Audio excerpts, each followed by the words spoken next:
In the summer, I started a new job at a small wedding dress store in my town. There wasn't anything that made the wedding dress store stand out from usual stores, except a mannequin that always creeped me out. It had been there whenever I started working, so I didn't know how old it was. I tried to stay away from it most of the time, even if it seemed silly to be scared of something that can't hurt me. The mannequin was so unnaturally lifelike. Her eyes were so dull, yet they looked so pretty. She had soft makeup on her pale skin, and she always looked like she was blushing slightly. And her hair was so beautiful, it almost looked real. She looked like an actual bride ready to get married any minute. Another weird thing about her was that she always smelled like chemicals, unlike the other normal mannequins. I never asked the store owner why she looked so real. He wasn't very friendly, and he didn't talk to me at all. Sometimes I caught him staring at the mannequin, which made it even weirder. One day, I was working late, and I was tidying the owner's office. I saw a photo on his desk. It was a photo of him and a girl that looked exactly like the mannequin.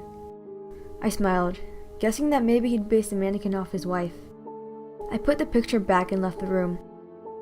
The next day, I was talking to my coworker about how sweet it was that our boss made a mannequin based off his wife. My coworker looked confused and said something that made me realize there was a much darker story behind the mannequin. You know his wife is dead, right?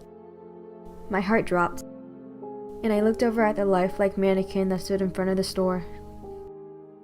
That was definitely not a mannequin. Afterwards, I couldn't stop thinking about it. It was too much of a coincidence. After work one day, I decided to tell my best friend who worked at the police station. At first he told me I was just being paranoid, but he still decided to look into it. After more investigation, it was proven that the mannequin was actually the owner's dead wife's corpse, who had been preserved to look young forever. He admitted that the day before their wedding, she had been thinking of calling it off, so he killed her so she wouldn't leave him, then preserved her body as a mannequin for the store. He was arrested, and the corpse was properly buried. But I'll never forget her lifelike eyes, staring at me like she was pleading for help.